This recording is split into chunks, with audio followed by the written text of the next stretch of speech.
नमस्कार दोस्तों, स्वागत एक बार फिर से आपका आपके पसंदीदा चैनल पर, जहां हम हमेशा स्टॉक मार्केट से रिलेटेड खबरों पर बात करते हैं और साथ ही साथ आईपीओ का पूरा विश्लेषण करते हैं। दोस्तों, आज हम बात करेंगे एनएपीएस ग्लोबल इंडिया लिमिटेड के बारे में, जो कि टेक्सटाइल इंपोर्टर के साथ साथ कंपनी जो है मैन्युफैक्चरर का काम भी करती है। साथ ही हम गवर्नमेंट सेक्टर के बढ़ती हुई इस कंपनी की पूरी डिटेल जानेंगे, फिर जानेंगे कि इस आईपीओ का डिटेल्स क्या है, इस कंपनी के फाइनेंशियल्स कैसे हैं, वैल्यूएशंस क्या है इस कंपनी का इसके कोई कॉम्पिटिटर है तो उसके सामने इसकी वैल्यूएशन कैसी है। साथ ही साथ जानेंगे कि कंपनी का आईपीओ लाने के पीछे का मकसद क्या है, और अंत में जानेंगे कि इस आईपीओ में हमें पैसा लगाना है या नहीं लगाना है। तो शुरू करें उससे पहले मैं हूं आपका दोस्त राजेंद्र सिंह गौड़, और अगर अभी तक आपने चैनल सब्सक्राइब नहीं किया तो चैनल सब्सक्राइब करके बेल आइकॉन जरूर प्रेस कर दीजिएगा। साथ ही साथ दोस्तों, टेलीग्राम, इंस्टाग्राम, फेसबुक, ट्विटर सभी का लिंक डिस्क्रिप्शन में दे रखा है, जहां से आप हमें फॉलो करके लेटेस्ट अपडेट प्राप्त कर सकते हैं। और साथ ही साथ आईएफएल कैपिटल का free of cost demat account का लिंक डिस्क्रिप्शन में दे रखा है, जहां से आप अपना free of cost demat account open कर सकते हैं। दोस्तों, तो चलिए शुरू करते हैं एनएपीएस ग्लोबल इंडिया लिमिटेड के आईपीओ की डिटेल्स। 2014 में एस्टेब्लिश हुई कंपनी, ये टेक्सटाइल सेक्टर का बड़ा होलसेलर के साथ साथ एक इंपोर्टर भी। इनिशियल लेवल पे कंपनी फैब्रिक्स इंपोर्ट करके देश के अलग अलग राज्यों में डिस्ट्रीब्यूट करके अपना बिजनेस एक्सपांड करती थी। जो मैक्सिमम बिजनेस है वो महाराष्ट्र से होता है। अगर इसके प्रोडक्ट पोर्टफोलियो की बात करें हम, तो cotton fabrics, super soft velvet fabrics, neat fabric, linen fabric, main shirt, T shirts, women tops और किड्स वेयर एंड जींस, जो नीचे के अगर हम प्रोडक्ट्स की बात करें तो ये कंपनी गारमेंट सेक्टर में भी धीरे धीरे अपनी ग्रोथ बना रही है। इनिशियल लेवल पर कंपनी क्या करती थी कि सिर्फ इंपोर्ट करके, फैब्रिक्स इंपोर्ट करके अलग अलग कंपनीज को प्रोवाइड करने का काम करती थी। मतलब अगर हम समझे तो ये B2B बिजनेस में थी कि रिटेल में कोई इसका काम नहीं था। पर अब धीरे धीरे इसने अपनी मैन्युफैक्चरिंग यूनिट के साथ अपना रिटेल पोर्शन भी स्टार्ट कर दिया, या यूं कहे कि गारमेंट सेगमेंट भी स्टार्ट कर दिया, जहां कंपनी खुद गारमेंट मैन्युफैक्चरिंग करके रिटेल में सेल करने का भी काम करती है। अगर रेवेन्यू की बात की जाए तो अगर हम देखें तो फैब्रिक सेक्टर से इसका रेवेन्यू पोर्शन जो है करीब करीब 80% के आसपास आता है, वहीं 18 से 20% का रेवेन्यू इसका गारमेंट सेगमेंट से भी आने लगा है। मतलब धीरे धीरे कंपनी अपना जो बिजनेस है उसको गारमेंट सेगमेंट में शिफ्ट करती जा रही है। अगर हम फैब्रिक सेक्टर की बात करें तो वहां पर प्रॉफिट शेयरिंग रेशियो जो है वो कम है, वहीं as compare to garment sector. और गवर्नमेंट सेक्टर की बात की जाए तो गारमेंट सेक्टर में क्या है कि आपको प्रॉफिट रेशियो जो है वो काफी अच्छा होता है। तो इसलिए कंपनी धीरे धीरे अपना बिजनेस जो है गारमेंट सेक्टर में शिफ्ट करती जा रही है। कंपनी के अगर अगस्त 2024 तक एम्प्लॉय की स्ट्रेंथ देखें तो 10 एम्प्लॉय के साथ ये कंपनी काम कर रही है। मतलब इसका ये हुआ कि कंपनी काफी छोटी है और एसएमई सेक्टर में अपना आईपीओ लेकर आ रही है। अब एक बार हम कंपनी के आईपीओ डिटेल्स की बात कर लेते हैं। तो 4 मार्च के दिन आईपीओ शुरू हुआ, 6 मार्च के दिन खत्म हो जाएगा। 11 मार्च के दिन इस आईपीओ की इंडियन स्टॉक मार्केट में लिस्टिंग होगी। 10 रुपए फेस वैल्यू वाला ये शेयर है, 90 रुपए का इसका प्राइस बैंड है और 11.88 करोड़ का आईपीओ साइज है, जो कि पूरा का पूरा फ्रेश इशू है। बीएससी का SME IPO, fixed price issue type है इसका, और 50% रिटेल कोटा है, 50% एनआई कोटा है। क्यूआईबी कोटा इसमें नहीं है। अब अगर हम मिनिमम इन्वेस्टमेंट की बात करें कि एक लॉट में हमें कितना इन्वेस्टमेंट लगेगा, तो 1600 शेयर का लॉट रहेगा। 1,44,000 के लिए रिटेल का मिनिमम इन्वेस्टमेंट भी यही होगा और रिटेल का मैक्सिमम इन्वेस्टमेंट भी यही होगा। अब स्मॉल एचएनआई का अगर मिनिमम इन्वेस्टमेंट की बात करें तो 2 लॉट में अप्लाई कर सकते हैं, 3200 शेयर्स के लिए 2,88,000 रुपए के लिए। दोस्तों, अब हमने इसके आईपीओ डिटेल समझ लिया। अब एक बार हम कंपनी के फाइनेंशियल समझ लेते हैं कि फाइनेंशियली कंपनी कैसे है।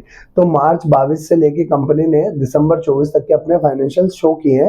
असेट्स की बात की जाए तो 4.63 करोड़ की असेट्स मार्च 22 की थी, 6.52 करोड़ की मार्च 23 की, 11.73 करोड़ की मार्च 24 की, और 15.94 करोड़ की जो असेट्स है वो दिसंबर 24 तक हो चुकी है। मतलब असेट्स में कॉन्स्टेंटली अच्छी ग्रोथ देखने को मिल रही है। वहीं अगर रेवेन्यू की बात की जाए तो 13.48 करोड़ की मार्च 22 की, 26.01 की मार्च 23 की, 47.88 करोड़ की मार्च 24 की, और 52.83 करोड़ की दिसंबर 2024 तक की कंपनी के रेवेन्यू हो चुकी है। तो रेवेन्यू में भी कॉन्स्टेंटली एक अच्छी ग्रोथ दिख रही है। प्रॉफिट की बात की जाए तो 0.18 करोड़ यानी कि 18 लाख रुपए का प्रॉफिट मार्च 22 का था, 27 लाख रुपए का प्रॉफिट मार्च 23 का, मार्च 24 में 1 करोड़ 45 लाख का प्रॉफिट, और दिसंबर 24 तक कंपनी का जो प्रॉफिट है वो 1 करोड़ 53 लाख रुपए का हो चुका है। तो ओवरऑल प्रॉफिट एक कॉन्स्टेंटली ग्रोथ से बढ़ रहा है। नेटवर्थ की बात की जाए 0.83 करोड़ की नेटवर्थ मार्च 22 की, 1.1 करोड़ की 23 की, 3.81 की मार्च 24 की और 5.34 करोड़ की नेटवर्क दिसंबर 24 तक हो चुकी है। रिजर्व सरप्लस की बात की जाए तो 82 लाख का रिजर्व 22 में है, 1 करोड़ 9 लाख का 23 में, फिर 70 लाख का 24 में हो गया और 2.23 करोड़ का जो है दिसंबर 2024 तक होगा। बोरोइंग की बात की तो 22 लाख की बोरोइंग मार्च 22 में थी, 12 लाख की बोरोइंग मार्च 23 में हो गई घटकर, फिर मार्च 24 में बोरोइंग जीरो हो गई और 1.68 करोड़ की जो बोरोइंग है वो दिसंबर 2024 तक है। तो रिजर्व और सरप्लस के सामने बोरोइंग देखें तो ठीक है, मतलब कंपनी को हम डेब्ट फ्री भी मान सकते हैं। तो ओवरऑल फाइनेंशियल्स ठीक। अब एक बार हम कंपनी की वैल्यूएशन समझ लेते हैं कि वैल्यूएशन वाइज कंपनी कैसी है। तो आरओई कंपनी का 59.15 का है, आरओसी 47.47 का है, काफी अच्छा है। रिटर्न ऑन नेटवर्थ 38.15 का है, पेट जो है 3.07 का है, प्राइस टू बुक वैल्यू 7.35 की है, ईपीएस प्री आईपीओ की बात की जाए तो 4.67 का है, पोस्ट आईपीओ 4.62 हो जाएगा। पी रेशियो की बात की जाए 19.27 का प्री आईपीओ, पोस्ट आईपीओ 19.49 का हो जाएगा।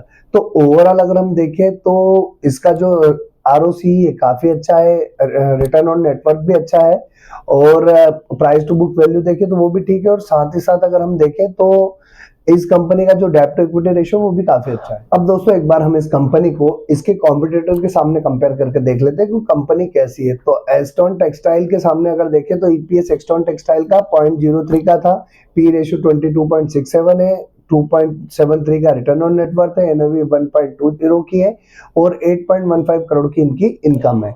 वहीं अगर सोमा टेक्सटाइल की बात की जाए तो 6.40 का इनका ईपीएस है, 6.27 का पी रेशियो है, रिटर्न ऑन नेटवर्थ 23.86% है, 28.80 का जो है एनएवी है और 5.20 करोड़ की इनकी इनकम है।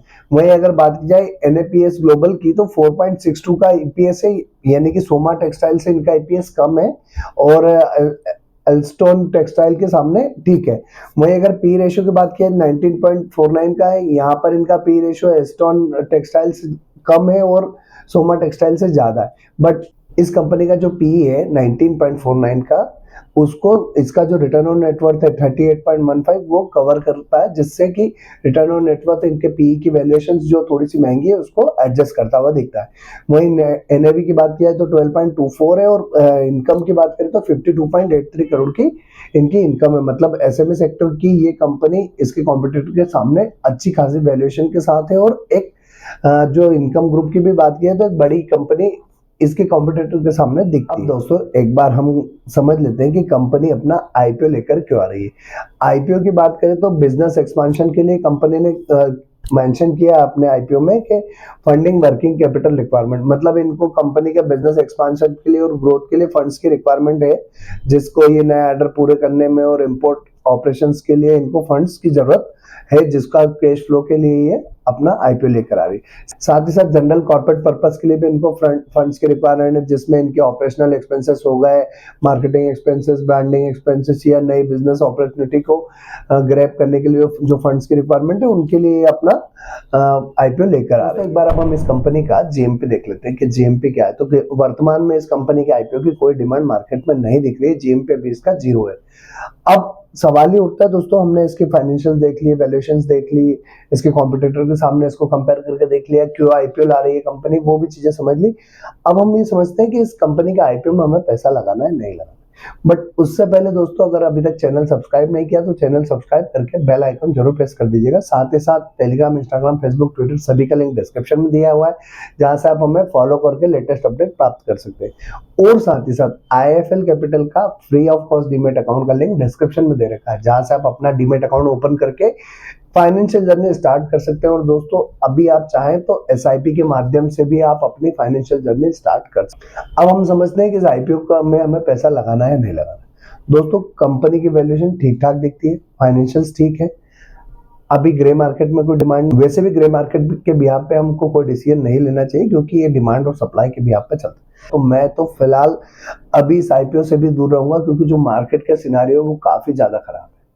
22,000 के आसपास निफ्टी आ चुकी है, कहां तक जाएगी अभी कोई डायरेक्शन क्लियर नहीं दिख रहा है। तो अभी तो वेट एंड वॉच वाली स्थिति मुझे किसी भी आईपीओ में रखना ज्यादा पसंद आता है। और स्पेशली मैं तो अगर मेरे पास फंड अभी अवेलेबल है, फॉर एग्जाम्पल मेरे पास लाख रुपया या 10 लाख रुपए जो भी XYZ अमाउंट है, उसका 30 to 40% में ऐसे स्टॉक्स में डालूंगा यहाँ पर जो मेरे पसंदीदा स्टॉक्स हैं। कई सारे ऐसे स्टॉक्स होंगे जो आपको भी पसंद है और काफी वैल्यूएशन उनकी सस्ती हो चुकी है। अपने हाई से वो करीब 40% 50% स्टॉक टूट चुके हैं। तो इस आईपीओ में पैसे लगाने के बजाय जो अच्छी कंपनी के अच्छे शेयर है उनमें निवेश करना मैं ज्यादा पसंद करूंगा। आप क्या करने वाले हैं, आप अपनी खुद की रिसर्च कीजिएगा और साथ ही साथ अपने फाइनेंशियल एडवाइजर का कंसल्टेशन लेने के बाद ही कोई निवेश कीजिएगा। इस वीडियो के ब्याह पे कोई भी निवेश ना करें। ये सिर्फ आपके एक एजुकेशनल पर्पज से या यूं कहें कि आपके नॉलेज पर्पज से हमने डिटेल आपके साथ शेयर की। तो आज के लिए इतना ही, अगले वीडियो में फिर मिलते हैं, तब तक के लिए जय सिया राम।